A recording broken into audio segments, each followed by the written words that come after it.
I got this egg shape from Dollar Tree. I'm going to cover up that front with some peel and stick wallpaper from Dollar Tree.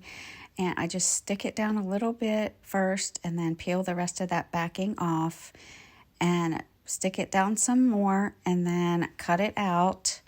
And then I'm going to smooth it down a little bit more and put it aside. I grabbed this bunny shape from Dollar Tree. I'm going to paint the whole thing with some vanilla colored paint.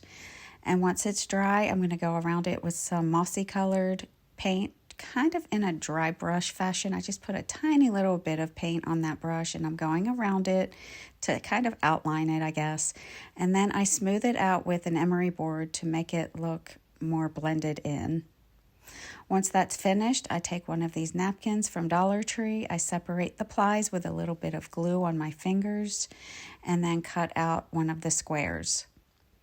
I'm going to size it up a little bit just to see if it's actually going to look good. And once I decide it will, I just go around it very roughly with my scissors, cutting out the wreath as close to the leaves as I can. Now, here's what it looks like. It's not going to show those edges at all.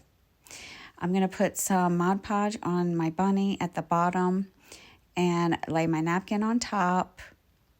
And you're going to see me tapping it with my hand. That's kind of how I get it on and get the wrinkles pretty much under control.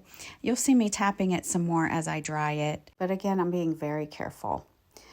Once done, I seal the whole thing in with more Mod Podge. I want the whole thing to have the same sheen, so that's why I'm doing all of it. Again, I'm being very careful. I dry that completely and then grab my egg and go around that with some black ink. Dry that so it doesn't smudge. Grab my bunny and use a whole lot of glue on the back to stick it to my egg. I wait for it to cool and then put some little sprigs of greenery, a tiny little bow, and for the hanger I made a knot, put that in the front and made a loop on the back. Reinforced it with a little bit of tape and then grabbed some raffia, green raffia, added that to the bottom of the bunny, and then added a couple of tiny flowers to the raffia just to give it a little pop. And I love the way this turned out so much.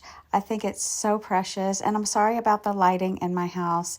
It's so dark and it's dark outside, so this is the best we can get for today. Have an awesome rest of your day. Thank you so much for watching. I will see you next time, and don't forget to share this around.